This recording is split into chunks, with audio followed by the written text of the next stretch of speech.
Assalamualaikum Ustaz.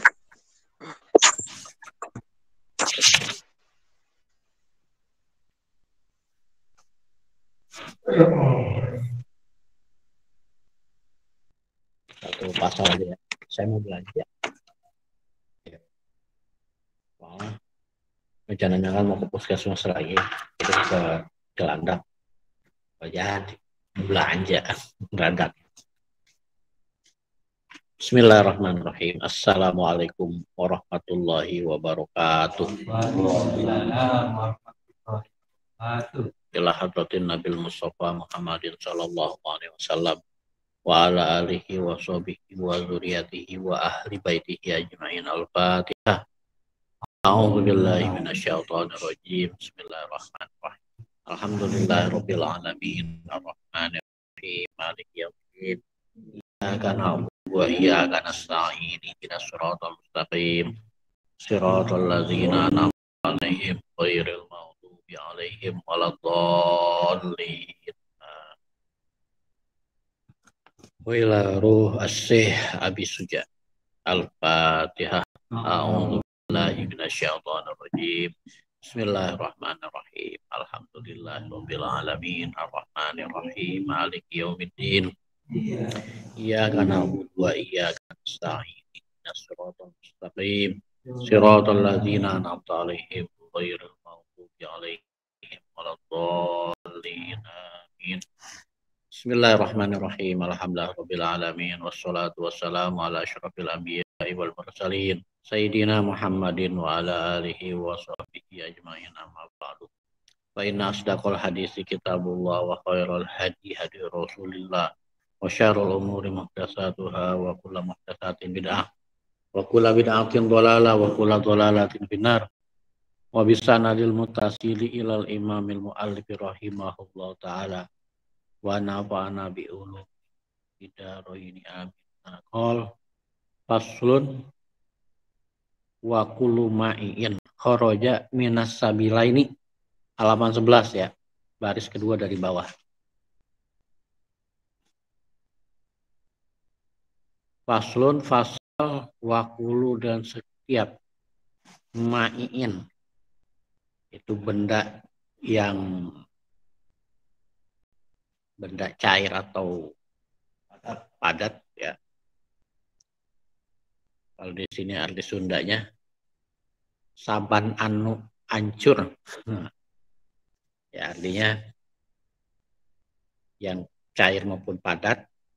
Khoroja yang keluar minas sabila ini dari dua pintu, yaitu pintu kubul dan dubur. Najisun itu najis ilal maninya kecuali mani. Ya. Jadi apa yang keluar dari bagian tubuh kita, kubul maupun dubur, baik dia bentuknya padat maupun cair, itu semuanya najis. Ya. Kecuali air mani. Sperma, baik itu yang dari depan itu, baik dia itu air kencing, mazi atau wadi, ya itu najis. Kalau dari belakang kan, kalau belakang itu bisa bentuknya cair, kalau emang lagi cair, cepirit, atau dia bentuknya padat. Ya, mau cepirit, mau apa, mau bentuknya padat gitu ya, dia itu najis, kecuali air mani. Kalau mani itu bentuknya cair gitu, tapi dia enggak najis. Wa ghuslu jami'i, dan mencuci semua al-abwali wal aurati wajibun, mensucikan, adapun mensucikan semua kencing, air kencing dan feses, ya bahasa ini feses, Soalnya kalau kita pakai bahasa kita nggak enak banget. Peses aja ya. Apa sih kalau bahasa kita? Tai. Peses. Wajibun. Itu wajib. Oros itu anu. Iya. Auros itu ini. Peses. Wajibun. Wajib ila baula sobi, kecuali air kencing anak kecil alazi yang lam yakul, belum makan atau ama makanan padat ya, baru makan, baru konsumsi ASI ya. Kalau udah minum susu formula beda lagi, hanya ASI ya. Ya, beda lagi kalau dia keluar nggak minum air ASI tapi udah minum susu formula, apakah mereknya SGM, laktom apa dan segala macam gitu, itu dia air pipisnya harus dihukumkan najis mutawasithah ya. Fa innahu yathuru, karena hal itu apa namanya, air kencing yang air kencing anak kecil yang belum yang hanya mengkonsumsi ASI, yathuru, suci birisyil ma'i, dengan mencipratkan air alaihi kepadanya ya. Kalau yang lain itu bukan bahasanya tadi ghusl ya, mencuci. Nah, mencuci. Kalau yang najis lain, najis anak kecil itu bahasanya ghusl, dicuci, dikucak. Bukan ros. Tapi kalau yang air kencing anak yang hanya minum ASI, dia cukup diperatin air aja ya, gitulah namanya, diperatin air, dituan air aja itu ya cukup, tanpa harus itu ya. Karena di sini ada bahasa ghuslu sama rish ya, itu bedanya. Kemudian walayufa, dan tidak diampuni atau tidak dimakfu ansai'in, dari sesuatu, minan najasati, dari najis, ilal yasiri, kecuali minadami, dari darah, wal qoihi, dan nanah ya. Jadi semua najis, ini maksudnya adalah najis mutawasithah ya. Najis mutawasithah itu tidak ada toleransi, tidak ada makfu ya. Semuanya harus dicuci sampai hilang rasa, warna, dan bau ya. Itu kalau semua najis begitu hukumnya, kecuali yang jumlahnya dikit, dari darah atau nanah.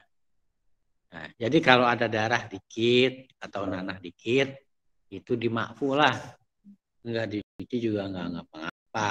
Misalnya ada kan, misalnya contohnya darah nyamuk kan tuh darahnya kan dikit, cuma sekedar begitu doang, kita misalnya tok ada nyamuk menempel, kemudian kita tepok, plok, kan di badan kita kan ada darah nyamuk. Nah, darah nyamuk yang segitu doang tuh, yang setetes itu doang, itu dimakfu gitu. Enggak jadi badan kita atau pakaian kita ini enggak jadi najis gitu. Beda sama darah ayam. Kalau darah ayam kan banyak, itu jadi najis. Wa mala, dan apa-apa yang la nafsalahu, tidak ada ya. Di sini disebut bahasa terjemah Sundanya getih, ayat getih, lahu sailun, yang tidak, dan pada binatang yang dia itu nggak punya darah yang mengalir di dalam tubuhnya. Kayak misalnya ini, nah,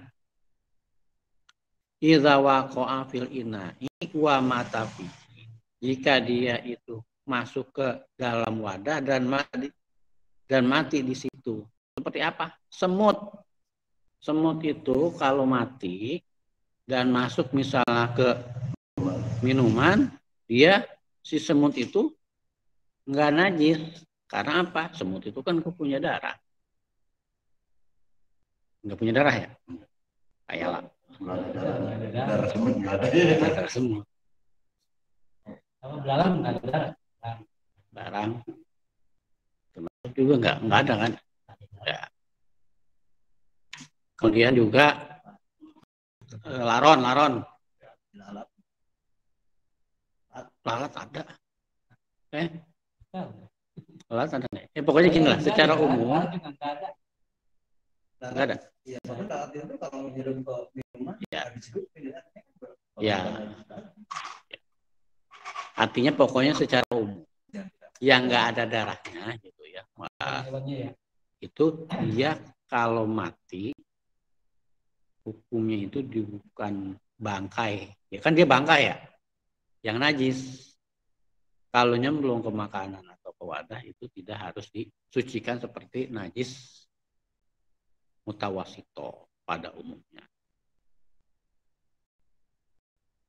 Idza wa mata fihi fa innahu la yunajjisuhu, karena bangkai binatang yang kecil-kecil tadi itu tidak menajisi si wadah tadi atau benda-benda yang tertempeli yang kena bangkai binatang kecil tadi. Ya. Sampai sini ada pertanyaan? Ini perkara yang kecil, kelihatannya sepele, tapi sering mengganggu gitu. Katanya gimana sih darah? Darah ada darah nyamuk di mukena, ya nggak apa-apa. Gitu. Ya kalau kita tidak ada, kita lanjutkan aja. Wal hayawanu, dan hewan kulluha tohirun, kulluhu tohirun. Hewan itu semuanya suci. Ya. Ilal kalba, kecuali anjing, wal hinzir, dan babi, bagong dan celeng. Kalau bagong itu kan bagong. Kalau di Sunda babi biasa bagong. Kalau babi hutan di Sunda apa? Celeng juga. Celeng, bahasa celeng. Celeng. Ya, artinya mau babi hutan mau babi peliharaan itu sama-sama juga, yaitu najis, haram, enggak suci. Wa ma tawal ada min ma, dan apa-apa yang keluar dari keduanya. Misalnya ada kasus anjing ngeberanakin kambingnya tetap hukumnya hukum anjing. Atau babi ngeberanakin kebonya jadi tetap haram, hukumnya jadi hukum babi. Aumin ahadihima, ya. Wal maitatu, dan bangkai kulluha najisun, semuanya najis. Apa yang disebut maita? Yang disebut maita itu adalah, atau bangkai adalah semua hewan yang mati tidak dengan pemotongan syariat. Ya, dia hukumnya jadi najis. Misalnya ada ayam. Ayam kan sebenarnya tohirun, suci, boleh dimakan. Tapi kalau mati ketabrak motor gitu, kelepak mati, terus habis mati kita potong, tetap dia hukumnya bangkai. Haram, nggak boleh. Kan katanya udah dipotong habis mati. Atau tiren. ayam yang mati kemarin. Sama ini misalnya peternakan, sayang lah, ngurangin rugi, dipotong. Nggak boleh. Dan kalau sampai terjadi kayak begitu, yang dosa itu siapa? Yang ngejual.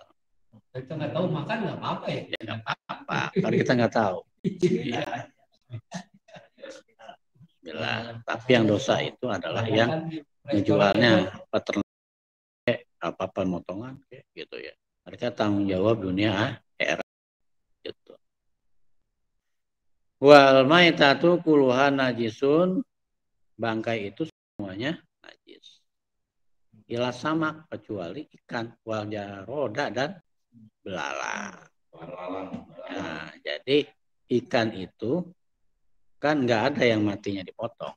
Ya mati begitu aja. Mati karena kehabisan oksigen kek, mati di endrim kek, mati di jalapahani.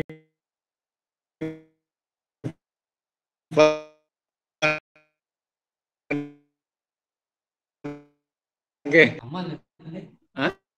Nggak apa-apa kan? Iya nggak apa-apa. Ya kan nggak ada ikan itu matinya dipotong. Ada juga matinya digetok. Ikan lele. Ikan lele susah banget mau dipotong ya. Berontak kan digetok aja, digetok mati baru di. Nah, ikan atau belalang. Jadi belalang itu ini hukumnya boleh dimakan. Ya. Itu apa namanya, ikan dan belalang itu hukumnya suci walaupun dia matinya tidak disembelih dan nggak mungkin disembelih. Nah, siapa ada tukang sembelih ikan bawal? Nggak ada. Wal adaminya dan ya, jadi manusia juga matinya bukan karena disembelih, karena dicabut nyawanya melalui apa dia sakit dan sebagainya. Nah, matinya manusia itu, jasad manusia itu bangkai. Gitu. Dia tidak najis, tapi bukan berarti halal dimakan. Gitu. Ya. Mantap. Manusia kanibal. Ya, jadi gitu. Itu beda pembahasan lagi nih. Wayu salu dan dikumbah, dibersihkan, dicuci. Al-inna'u wadah-wadah min wulul kalbi yang dijilat kamdana anjing wal khinziri dan bagong babi sab'a marrotin 7 kali.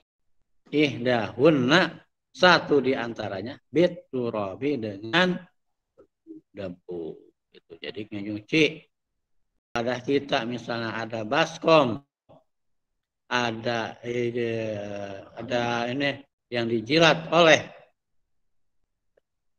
anjing tetangga, misalnya ada tetangga punya anjing nyasar ke pekarangan kita, di situ ada baskom kita lupa mindahin, dia minum di situ, ya kalau kejadian kayak begitu harus dicuci 7 kali, satu diantaranya dengan debu gitu, dengan debu. Nah, sekarang kan udah ada sunlight, apakah masih berlaku? Tetap berlaku karena ini sifatnya ta'abudi, ya. Itu biar katanya ada penelitian di orang. Jadi orang apa namanya? Para yang meneliti kenapa sih Islam harus mencuci dengan tanah? Padahal udah ada zat kimia yang ternyata air liur anjing itu bakterinya hanya mati dengan tanah. Dengan tanah. Iya. Secara teliti. Iya, jadi begitu. Tapi kan saya punya kamar ya. Dia rajin sholat. Tapi dia tiada anjing. Ya. Tapi di kamar tidur sama anjing. Iya. Gimana? Ya. Ada pilihnya. Ada pilihnya. Cewek sih. Ya itu. Berarti suaminya anjing. Jadi dia tiada anjing. Kamar itu sama anjing. Kalau kamar itu wow anjing. Tapi ya. biasa itu gimana kalau ya nggak boleh. Boleh. Rajin sholatnya rajin dan. Ya itu kembali kepada ininya ya. Masalahnya dia belajar. Masalahnya dia belajar atau tidak. Hah? Ambil fikirnya semua juga nama anjing tetap. Itu semua. Karena hadis tentang nggak bolehnya masuk anjing itu kan hadis Bukhari. Ya. Kalau menurut tadi kan kesenggol anjing lidah aja harus pakai tangan. Ya. Dan gimana dia tiap hari dia melihara tiap hari dia tiap hari. Jadi secara aturan fikih, secara aturan fikihnya orang yang miara siapapun yang miara anjing itu nggak boleh, gitu kan. Ya barangkali beliau ini belum nggak baca kitab ini, itu aja kali ya, belum sampai kali. Nggak boleh. Kalau bicara ini misalnya terakhir bisa merembet yang terbaris bahwa Al-Quran banyak khususnya oleh Bang Raya, termasuk itu ya ini sering ada kajian di rumah, ya kan, kemudian ya ini kayak Islam kan benar-benar bangun masjid, tapi anjingnya itu digendong-gendong. Sama sekali Ya. Yang kemarin Mbak Amin saya Ya wallahu alam ya. Dia punya acuan fikih yang seperti apa, tapi fikih yang kita aji selama ini, pelajari selama ini tidak boleh. Ya kalau udah gendong-gendong itu bisa jadi kan dia jilat. Kalau jilatin berarti kan itu barangnya apa namanya pakaiannya najis. Itunya juga mungkin kalau jadi jilatin. Kalau umpamanya ngejilat pakaian atau badan kita, ya kita sholat juga kan nggak sah berdasarkan fikih yang kita tahu, kita pelajari selama ini kayak gitu. Wallahu alam kalau ada fikih yang lain. Tanya ya. Sama ini undang sama mana tuh? Iya. Hasil pengajian di rumah katanya. Iya. Jadi kita pegang fikih yang tidak memperbolehkan anjing kita pelihara, ya. Kita bawa ke rumah, ya. Tapi mungkin ngacunya kepada kucing. Iya nggak tahu juga, wallahu alam. Ya, ya. Tapi kan kalau secara ilmu fikih kan, karena anjing kan lebih lucu daripada kucing. ya itu kan perasaan.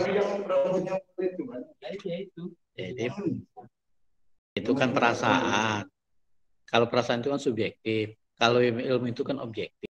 Nah, fikih ini adalah ilmu itu adalah disebutnya objektifikasi dari rasa subjektif manusia. Gitu. Ukuran kebenaran itu diantaranya adalah ilmu. Ilmu itu sifatnya objektif. Nah, dalam kaitan hukum Islam, objektifikasi masalah hukum lewat ilmu fikih supaya rasa subjektif itu minggir. Ya kalau semuanya pakai pendekatan subjektif, kalau kata saya mah enggak, kalau kata saya juga enggak apa-apa. Bahaya. Itu nanti terjadi relativisme hukum atau subjektivisme hukum. Terjadilah seperti zaman kaum sofis, kebenaran adalah aku. Kalau kamu menurut aku benar, maka menjadi benar. Kan repot kalau susah. Nah, hadirlah ilmu yang sifatnya objektif supaya perasaan-perasaan subjektif dari masing-masing manusia ini minggir. Gitu. Ada ukuran tertentu tentang kebenaran. Jadi pertanyaan yang tadi balik lagi kepada kaidah hukum normatif fikih bahwasanya anjing dan babi itu haram, gitu. Dagingnya haram, air liurnya najis, memeliharanya nggak boleh kecuali untuk kebutuhan, gitu. Kalau sampai digondeng, sampai dibawa tidur tidak boleh. Kalau dia dipelihara untuk menjaga ladang, silahkan. Untuk menjaga rumah, silahkan. Tapi taruhnya di kandang, nggak boleh masuk. Kenapa? Kalau masuk 2 kirot, pahala kita hilang setiap hari. Gitu. Ini bukan kata saya, kata hadis. Ada hadis mengatakan bahwa siapa yang memelihara anjing itu, maka 2 kirot pahalanya itu hilang. Apa 2 kirot itu? 2 gunung. 1 kirot itu segunung. Ya, kalau gunung yang paling kecil di sini gunung apa? Ya, gunung dah, yang namanya gunung. Ya sekecil-kecil gunung. Kalau kecil namanya bukit. Gitu, ya. Kalau kucing gigit baju misalnya berarti nggak apa-apa ya? Nggak apa-apa. Karena apa? Dia tidak disebutkan ini najis gitu. Tapi nya najis. Ya. Bukan cuma Bukan kucing. najis. Mabuk, baunya ampun. Asem-asem. Tengir. Mana-mana apalagi waktu banyak banget kucing. Wayu salo dan dibersihkan, disuci min sa'irin najasati dari najis-najis lainnya marotan wahidatan satu kali.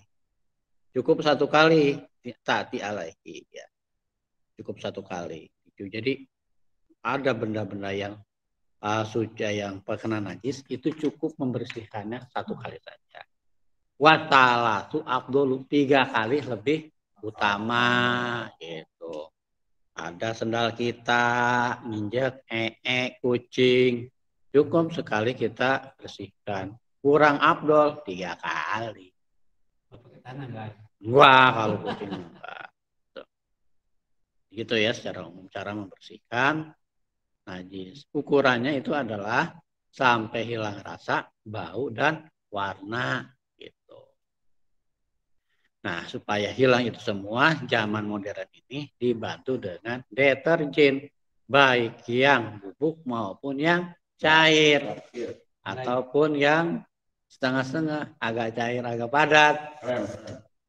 Gitu ya. Ya coba kalau sabun colek itu masuknya padat apa cair? Nah, bukan bubuk kan?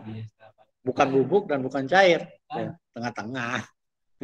Jadi apapun bentuknya deterjen itu boleh dipakai untuk membersihkan, mensucikan najis.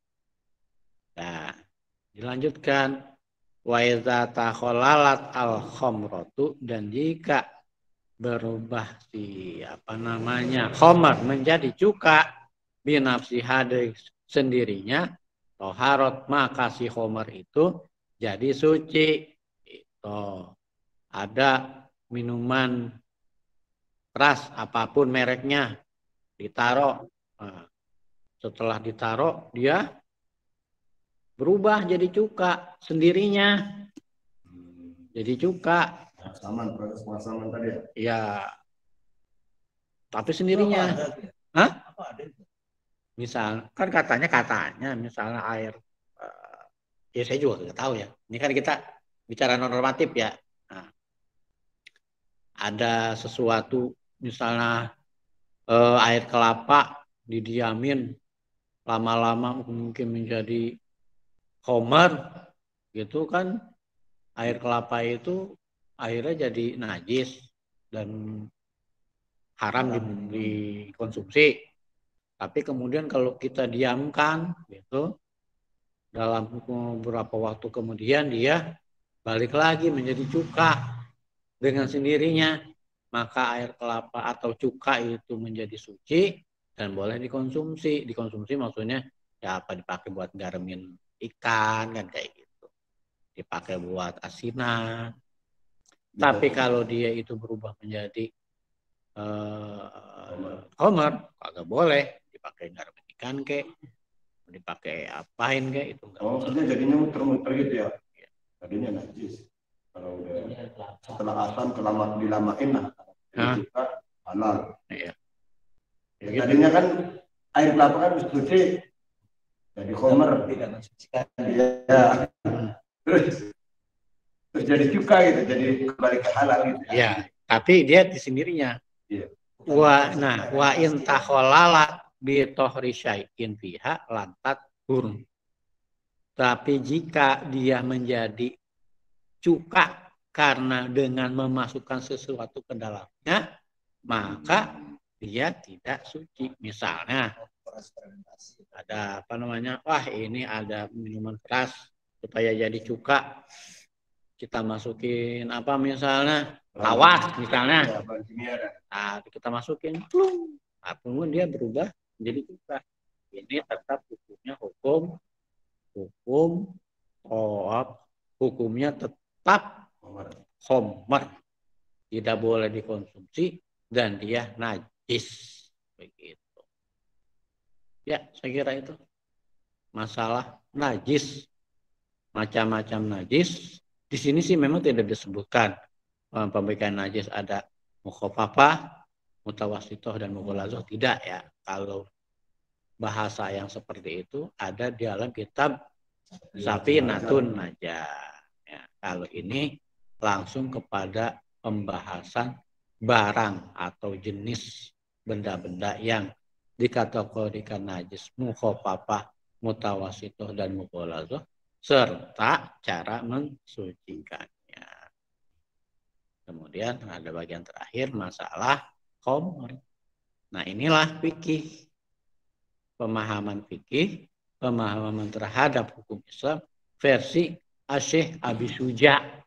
Gitu. Ditulis dengan gayanya seperti ini. Itu namanya fikih, pemahaman. Ya. Ada pertanyaan barangkali? Kalau tidak ada, kita cukupkan. Enggak, tadi yang bedanya kayak fermentasi ini, faktornya sengaja dengan tidak sengaja. Kalau dengan sendirinya halal. Halal. Ya, alamiah. Tapi kalau memang ada unsur kimia yang kita masukkan di situ, ada unsur kesengajaan, maka si khamr itu tidak halal dan tidak suci. Gitu. Masih terhukum najis dan masih terhukum barang yang haram. Gitu. Terserah apakah itu terbuat dari anggur, terbuat dari air kelapa, terbuat dari tape. Gitu. Karena katanya minum-minuman keras itu semuanya bisa terbuat dari berbagai bahan melalui proses fermentasi. Yang kita alhamdulillah sampai hari ini jangan pernah kenal. Gitu. Jangan pernah kenal. Karena kalau kenal ya khawatir. Tapi kalau anak muda, kalau nggak kenal nggak kaya. Ya jangan Anak saya muda juga. Kalau nggak kenal minuman juga gaya. Jangan. Kenapa? Hidup kalau bisa lurus jangan bengkok. Kan gitu. Anak muda yang bagaimana dulu? Iya. Gaulan. Ya makanya gitu, jangan pernah kenal sama sekali. Karena kalau kenal sama sekali, tidak ada jaminan kita itu tidak bisa selamat. Siapa yang bisa menjamin? Oh nggak apa-apa, dikit aja. Untuk menghormati. Ini kejebur. Kalau udah kejebur, siapa yang bisa menjamin bahwa kita bakal akan diangkat? Kemudian kita insaf. Nggak ada jaminan. Syukur-syukur kalau insaf. Kalau terus makin lama makin asik dengan itu, dan ujung-ujungnya malah su'ul khotimah. Makanya sesuatu yang kira-kiranya dilarang, jangan pernah pengen tahu deh. Begitu aja kita mah. Tapi kalau misalnya dulu pernah ada yang pernah kecebur, buru-buru bangkit dan buru-buru tinggalkan. Gitu. Jadi jangan ada istilah hidup, jangan lurus-lurus banget. Nggak bisa begitu. Kalau emang hidup ini bisa lurus banget, lurusin aja terus. Bengkokin ya? Karena kalau kita bengkok, ya seperti yang saya bilang, siapa yang bisa menjamin kita bakal lurus kembali? Kan begitu. Yang namanya setan, tipunya lebih, tepinya lebih jago nih. Setan yang profesional. Profesional banget, lebih profesional. Gitu. Profesor. Baik, saya kira itu saja. Mudah-mudahan bermanfaat. Saya mohon maaf kalau dalam penyampaian ini banyak yang tidak berkenan. Kita akhiri dengan membaca doa kifaratul majlis. Subhanakallahumma wa bihamdika asyhadu an la ilaha illa anta wassalamualaikum warahmatullahi wabarakatuh. Waalaikumsalam. Bapak Ibu yang sudah join online ya, tutup ya.